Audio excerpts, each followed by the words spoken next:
교회에서 기관의 이름을 지을 때 주로 많이 짓는 스타일은 히브리어를 써서 기관의 이름을 짓는 겁니다. 예를 든다면 마하나임, 멋있지 않습니까? 마하나임 뜻이 뭐죠? 하나님의 군대, 마하나임. 그렇게 짓기도 하고, 할렐루야, 할렐루야도 히브리어죠. 여호와를 찬양하라, 그렇게 짓기도 하고, 호산나는 어느 나라 말일 것 같으세요? 호산나는 또 히브리어입니다. 호시아나가 원래 발음인데, 그것도 주 예수여 어서 오소서, 주여 어서, 아니죠? 주여 우리를 구원하소서, 이게 호산나이고, 마라나타가 주 예수여 어서 오소서, 이런 식으로 짓습니다. 근데 우리 교회도 대부분 그런 이름으로 되어 있죠. 우리 성가대 찬양단은요, 코람데오, 히브리어로 하나님 앞에서 라는 뜻이기도 하고요. 우리가 지금 11시 예배 찬양단은 뭐라 그러죠? 마라나타, 이게 주여서 오소서, 이런 식으로 이런 식으로 히브리어나 헬라어로 이름을 짓는 애들이 많은데, 주빌라테는 어느 나라 말일 것 같으세요? 유빌라테는 라틴어입니다. 라틴어고, 그걸 영어로 쓰면 주빌라테가 되고, 이런 식으로 되어 있는 것입니다. 이게 라틴어입니다. 라틴어로 이 뜻이 무엇이냐면은 환호하다, 기뻐하다, 이렇게 되어져 있는 단어가 이 주빌라테입니다. 그러면 왜 이 주빌라테라는 단어가 환호하라, 기뻐하라는 단어로 이렇게 번역이 될까요? 그 이유가 있습니다. 한번 갈까요? 창세기 4장입니다. 이게 이제 가인의 후손들 이름이 나오는데, 거기에 이제 우리가 참고해야 될 이름이 하나가 나옵니다. 창세기 4장 21절. 창세기 4장 21절. 창세기 4장 21절. 읽겠습니다. 그의 아우의 이름은 유발이니 그는 수금과 퉁소를 잡는 모든 자의 조상이 되었으며, 여기 이제 유발이라는 사람이 등장을 합니다. 유발이라고 하는 사람이 라멕이라는, 가인의 후손 중에 라멕이라는 좀 골치 아픈 사람이 하나가 있는데, 그 사람이 낳은 자식 중에 하나가 유발이라고 하는 사람이 있는 거예요. 근데 그 유발이라고 하는 사람이 뭐 하는 사람이었냐면 처음으로 나팔을 분 사람이라고 되어 있단 말입니다. 나팔. 그 나팔이란 말을 히브리어로 이제 뭐라고 하냐면 요벨이라고 합니다. 혹시 들어보셨나요? 유발, 유벨, 요벨 비슷한가요? 여기서 나온 거예요. 그러니까 순양의 뿔나팔 이름을 요벨이라 그러고, 그 요벨이라는 이름이 유발이라고 하는 단어에서 등장한 단어입니다. 근데 이 요벨을 불 때가 있다 이거예요. 순양의 뿔나팔이라고 불리는 요벨을 불 때가 있어요. 혹시 언제인지 아십니까? 지금 우리가 어디를 읽었냐면 희년이라는 걸 읽었어요. 희년의 때에 부는 나팔을 요벨이라고 합니다. 왜냐하면 희년이라는 단어의 히브리어도 요벨이에요. 그러니까 요벨의 때에 요벨을 불어서 선포하는 그런 것입니다. 그러니까 희년은 안식년이 7번 지나간 다음이에요. 그러니까 7년을 7번 지난 다음 50번째 해가 되는 해에 제사장이 요벨 뿔을 들고 성전 꼭대기에 올라가서 요벨을 부는 거예요. 그러면서 요벨을 선포하는 거예요. 희년을 선포하면은 온 세상의 자유가 선포되어지는 곳으로 되어져 있는 것이 희년입니다. 그때 이제 그 요벨을 부를 때 모든 백성들이 그 요벨의 기쁨에 참여하는 그 상황 자체를 다 한 단어로 유빌라테라고 이렇게 부르는 겁니다. 이런 단어가 지금 정리가 됐죠. 그럼 이제 우리가 그 기쁨이 어떠한 기쁨인지를 좀 이해해야 할 필요가 있습니다. 그래서 좀 희년이라는 단어를 좀 설명을 해드려야 될 것 같은데, 희년이라는 단어를 이해하기 위해서는 또 성경을 먼저 읽고 가야 됩니다. 창세기 1장 27절. 창세기 1장 27절. 창세기 1장 27절. 읽겠습니다. 하나님이 자기의 형상 곧 하나님의 형상대로 사람을 창조하시되 남자와 여자를 창조하시되, 이렇게 되어 있습니다. 그러니까 하나님이 처음에 사람을 만들었을 때의 모습이 어땠다는 거예요? 하나님의 형상으로 되어 있다는 겁니다. 하나님의 형상으로 되어 있다는 건 대단한 거죠. 대단한 능력이 있는 거예요. 그래서 처음 만들어진 사람들은 성경에 이런 식으로 표현되어져 있습니다. 하나님의 숨소리를 들을 수 있는 사람. 혹시 지금도 하나님의 숨소리를 들으실 수 있는 분이 있으신가요? 또 뿐만 아니라 하나님이 걸어오시는 소리도 들을 수 있고, 또 하나님과 대화를 나눌 수 있는 존재였단 말이에요. 그리고 가장 중요한 것 중에 하나인데, 그게 뭐냐면 영생할 수 있는 존재. 그게 하나님 형상으로 지어져 있다는 것이고, 또 다른 말로 말하면요, 영생할 수 있는 존재이기 때문에 또 모든 동물들의 이름을 하나님이 지으시라 그러지 않습니까? 그때 그 이름 하나하나 짓는 것이 쉬울 것 같으세요? 어려울 것 같으세요? 이름 짓는 건 되게 어렵습니다. 이름 한 2명 지으면 3명째 지을 이름이 있어요, 없어요? 그래서 옛날에 어른들이 이름 지으려고 그러면은 자녀들을 많이 낳으니까 이름 짓기가 어려워가지고 1, 2, 3, 4 번호 붙였다니까요. 그래서 맨 마지막에 난 사람이 뭐예요? 끝순이, 막순이 뭐 이러지 않습니까? 이렇게 불렀다니까요. 이름 짓는 거 되게 어려워요. 대단한 능력이 있어야 되고 대단한 실력이 있어야 돼요. 제가 이름을 잘 제가 여러 명 지었어요. 인정을 안 하는데 어쨌든 이름 짓는 건 되게 어려운 겁니다. 근데 이 뭐 한 10명, 20명 짓는 게 아니고요. 온 천하의 모든 동물의 이름을 짓는다는 건요. 그건 대단한 거예요. 대단한 능력을 가지고 있는 것이 첫사람 하나님의 형상으로 만들어진 사람들의 모습이었다 이겁니다. 근데 그 하나님의 형상이 어떻게 돼요? 파괴되는 거예요. 뭐 때문에요? 죄로 인하여서. 죄로 인하여서 그 형상이 파괴되어져 가지고 이 모든 능력이 한꺼번에 다 소진되어 버린단 말입니다. 다 없어져 버려요. 그래서 죄 지은 다음에 사람의 모습을 볼까요? 5장. 창세기 5장. 1절에서 3절. 1절에서 3절. 1절에서 3절. 읽습니다. 아담의 계보를 적은 책이니라. 하나님의 사람을 창조하실 때 하나님의 모양으로 지었을 때 남자 여자를 창조하셨고 그들이 창조되던 날에 하나님이 그들에게 복을 주시고 그들의 이름을 사람이라 일컬었더라. 아담이 130세에 자기 모양고 자기 형상과 같은 아들을 낳아 이름을 셋이라 하였고. 여기에 이제 아담의 이름들이 이제 등장을 하는데 아담이 처음 지어졌을 때는 어떤 모양이었다고요? 하나님의 형상. 근데 그가 자식을 낳을 때는 뭘로 낳았다고요? 자기 형상. 하나님의 형상을 받아서 하나님의 형상을 남겨주는 것이 아니라 자기의 형상을 남겨줄 수밖에 없는 그게 죄 지은 자의 모습이라 이겁니다. 그렇기 때문에 이런 자기의 형상, 하나님의 형상이 파괴되어진 자에게 나타나는 중요한 특징이 하나가 있어요. 볼게요. 창세기 3장 16절. 창세기 3장 16절. 있습니다. 또 여자에게 이르되 내가 내게 임신하는 고통을 크게 더하리니 내가 수고하고 자식을 낳을 것이며 너는 남편을 원하고 남편은 너를 다스릴 것이니라. 여기 이제 뭐가 등장하냐면 처음에 만들어졌던 하나님의 형상으로 만들어졌던 사람은 동등하다 그랬습니다. 모든 사람이 다 동등한 능력을 갖고 있고 모든 사람이 동등한 지위를 누리고 있고 모든 사람이 동등한 힘을 가지고 있었단 말이에요. 그런데 이 죄가 인하여서 하나님의 형상이 파괴되어진다면 어떤 일이 발생되어졌냐면 우열이 나타나기 시작했다는 겁니다. 어떤 사람은 좀 센 사람이 있고 어떤 사람은 좀 그거에 비해서 한참 부족한 사람들이 생긴다 이거예요.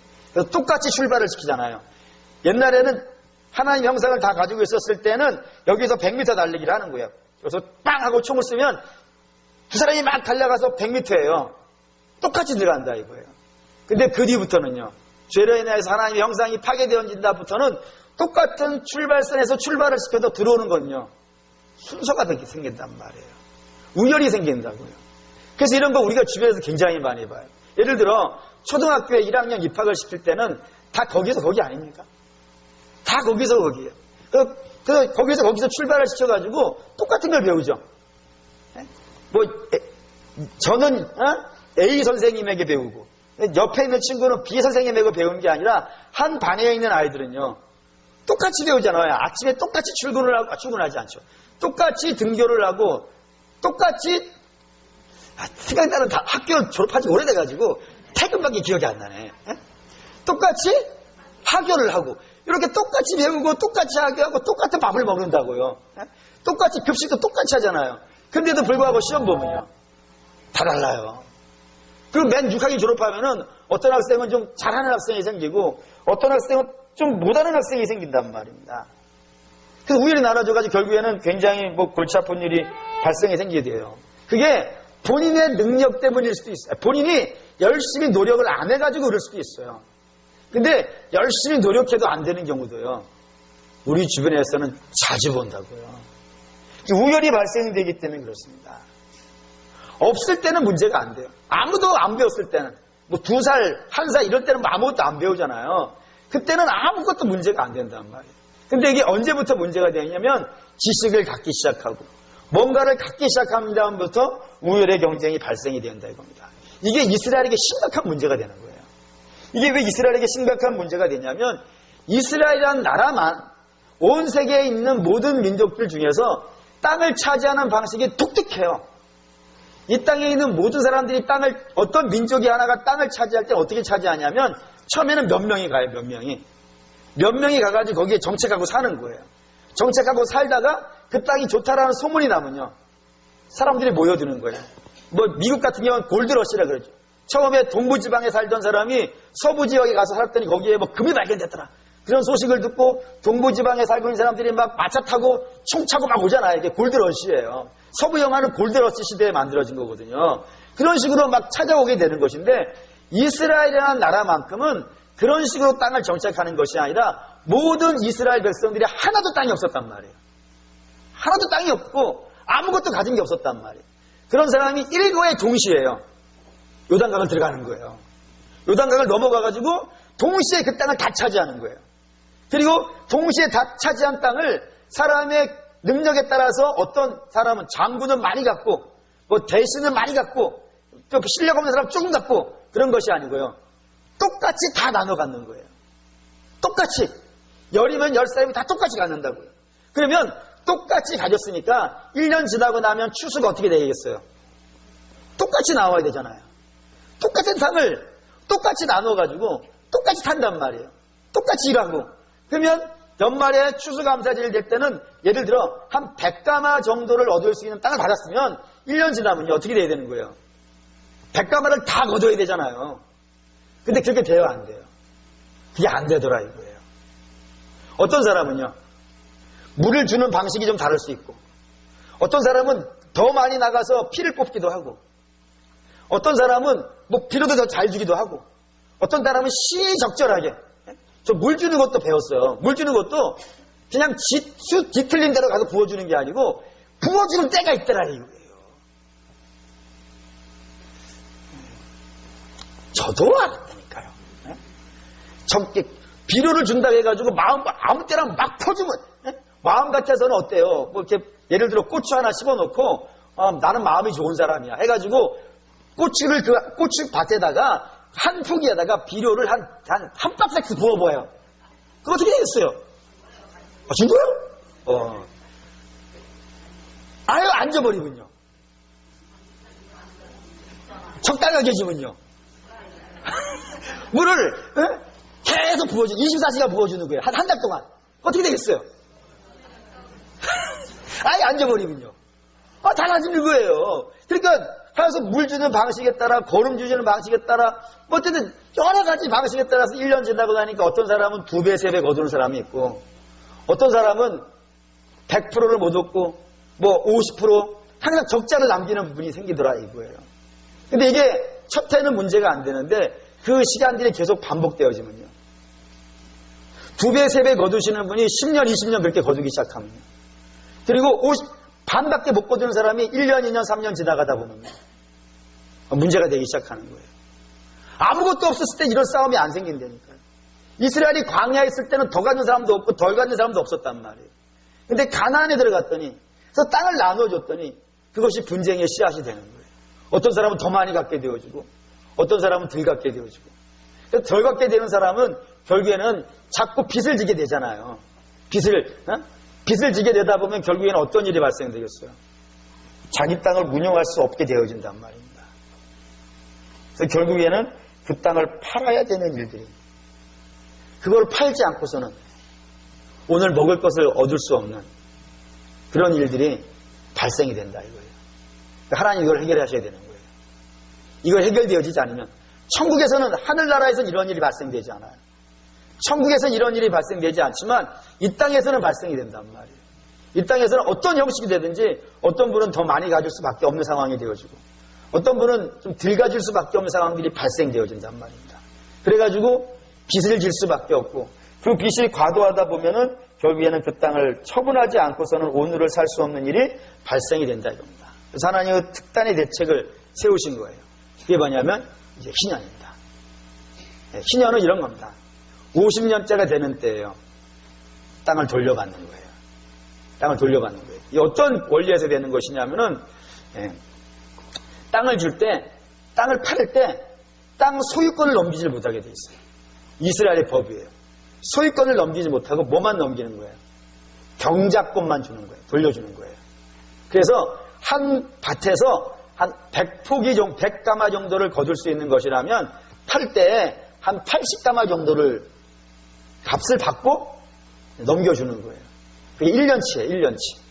그러면 신년까지 50년 남았으면요. 거기다 50배를 곱하는 거예요. 50배를 받을 수 있어요. 신년까지 1년밖에 안 남았으면요. 80가마만 받게 돼 있어요. 그렇게 돼 있단 말입니다. 그렇게 해서 경작권만 넘겨주는 거예요. 대신 50년이 남았던 40년이 남았던 간에 중간에 그 값을 청산하고 다시 찾아올 수 있겠어요? 없겠어요? 찾아올 수 있습니다. 제가 받은 값만, 남겨진 값만 돌려주고 나중에 중간에 가면 찾아올 수 있어요. 근데 문제는 어떤 사람은 그걸 찾아올 수 있는 상황이 안 되는 사람들이요. 생기겠죠.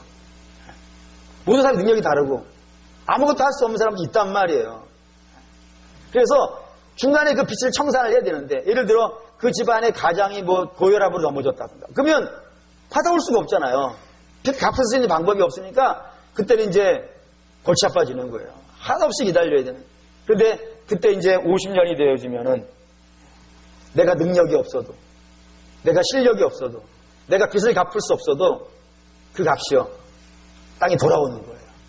그래서 그날을 위해서 제사장이 이제 성전 위에 요배를 들고 올라가는 거예요. 요배를 들고 올라가서 이스라엘 전역에 그 요배를 둡니다. 쫙 부는 순간에 이때까지 능력이 없어서 이거 밭이라는 것이 그냥 팔아도 되고 있어도 그만이고 없어도 되고 그런 게 아니에요. 이스라엘이 가지고 있는 땅은 누가 준 거예요? 그렇죠? 조상이 준 게 아니고 하나님이 내게 준 거예요. 근데 그 하나님이 내게 준 거를 지키지 못했으니까 얼마나 낙심이 되겠어요. 그래서 절망하고 있고 내 밭인데도 내 마음대로 하지 못하고 그런 상황에 있던, 그래서 근데 그걸 자기가 청산할 수 없는 사람을 위해서 제사장이 50년에 한 번씩 이 요배를 불어주는 거예요.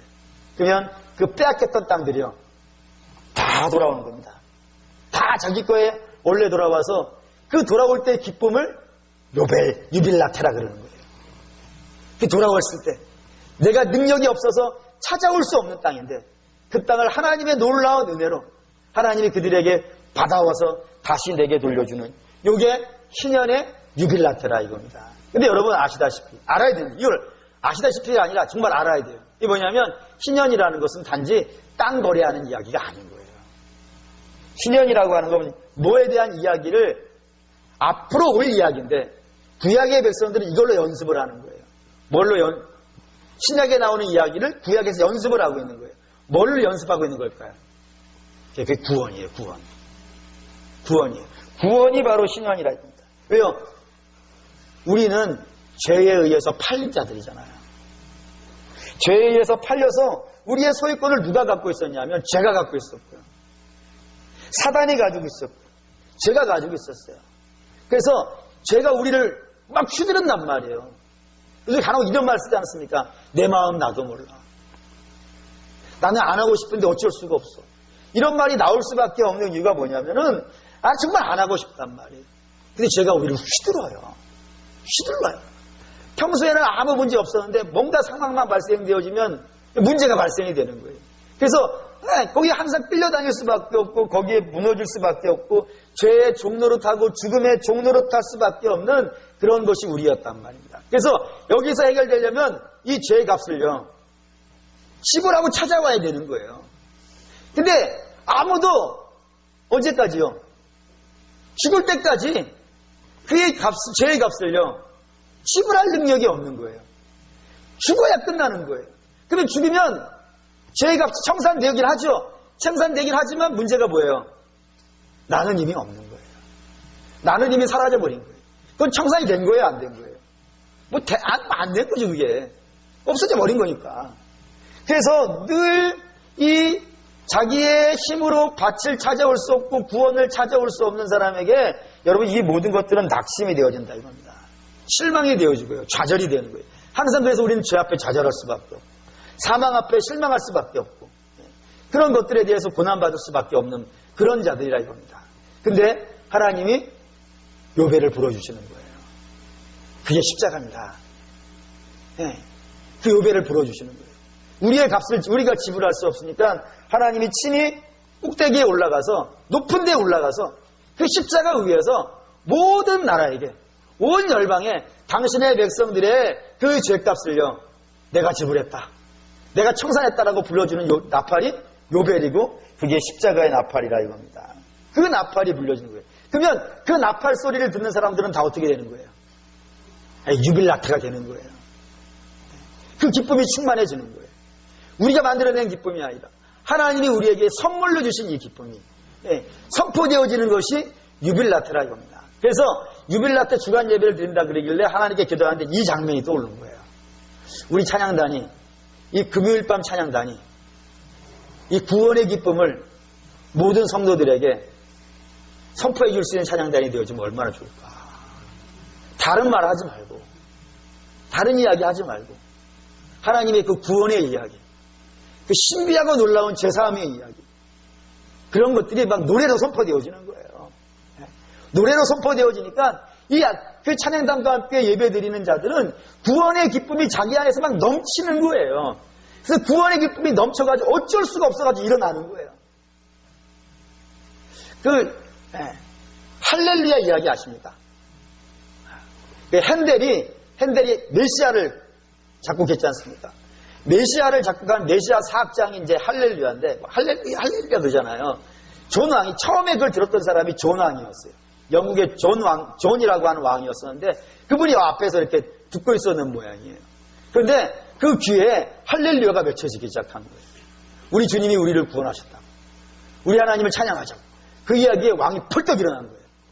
그래서 그 이후로 할렐루야가 불러질 때는 앉아있는 사람이 한 명도 없습니다. 나중에 우리 교회 찬양단도 할렐루야를 할 날, 메시아를 통으로 칸타타를 할 날이 올까요 안 올까요? 대장님 올까요 안 올까요? 옵니다. 정말 듣고 싶어요. 그때 앉아있는 분은 오후 예배 안 오신 분들입니다. 뭐 벌떡 일어나는 거예요. 구원의 감격은 앉아있기를 못해요. 우리를 구원의 감격이 넘치면 안 뛸 수가 없어요. 뭐 나이 들고 아프고 전혀 문제가 안 됩니다. 오히려 뛰다가 무릎이 나아요. 구원의 기쁨이 넘쳐야 돼요. 그 기쁨이 유빌라트예요. 유빌라트. 구원의 기쁨. 하나님이 선포하신 그 구원의 기쁨.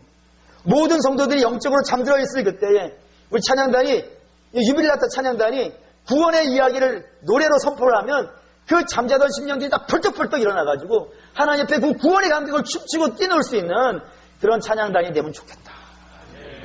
여러분 그런 기도해 주세요. 그런 기도해 주세요. 그래서 그러면 찬양단은 그 사명감에 기쁠 것이고 우리는 그 구원의 감격에 기쁠 것이고. 그래서 그런 기도 많이 해야겠죠. 저는 예전에 작년인가? 재작년에 우리에게 부흥에 오셨던 목사님이 이렇게 찬양을 어떻게 불러야 된다 그랬나요? 그 사모님은 뭐 음대 출신이라 그래가지고 뭐 음표 하나하나 다 맞춰 잘 불러야 된다고 그랬는데 저는 실력은 하나도 중요하지 않습니다. 오늘 근데 우리 기타 치신 우리 집사님 너무 잘했죠. 어떻게 하겠다는 거예요? 아멘이 안 됩니다. 너무 고마워. 그거를, 칭찬하고 갑시다. 그 엄청나게, 일상의 바쁜 중에도 불구하고, 교회 와서 몇 달을 연습을 하는. 그 연습하는 장면 보고 제가 은혜를 받았어요. 잘했습니다. 어마어마하게 잘했습니다. 근데 그 어마어마하게 못해도 됩니다. 찬양은 어마어마한 실력이 찬양이 되게 하는 게 아닙니다. 만약에 어마어마한 실력이 찬양이 가장 중요한 거라면 하나님은 우리의 찬양 안 받으실 거예요. 누구의 찬양을 시키는 게 제일 낫겠어요? 천사들. 천사들이 하면은 절대 음감으로 하나도 안 들릴 것이고 기타도 엄청 잘 칠 거예요. 모든 악기들이 엄청 날 겁니다. 근데 하나님은 그렇게 엄청나게 실력 좋은 천사를 통해서 듣는 것이 아니라 구원의 감격이 있는 우리에게 듣기를 원하신다고요. 그럼 우리 주빌라트 찬양단은 구원의 감격이 넘치기를 축원합니다. 여러분들이 먼저 구원의 감격이 넘쳐요. 막 예수님이라고 말하면은 어떻게 감정이 주체가 안 되는 거예요. 그 구원의 감격이 막 끌어오르고 예수의 의가 내 안에 넘치기 때문에 그 감격 때문에 뭐 어떻게 할 수가 없는 거예요. 그 마음에서 부르시고 그런 마음에서 그때 우리도 같이 그 구원의 감격을 노래하고 그게 유빌라테라니까요. 그런 구원의 감격에서 기뻐하고 환호하고 소리 지르고 할렐루야 외치고 만세를 부르고 그게 유빌라테라 이겁니다. 그런 유빌라테의 기쁨이 우리 교회 모든 성도들에게 가득 차는 역사가 있기를 주의 이름으로 축원합니다. 기도하겠습니다.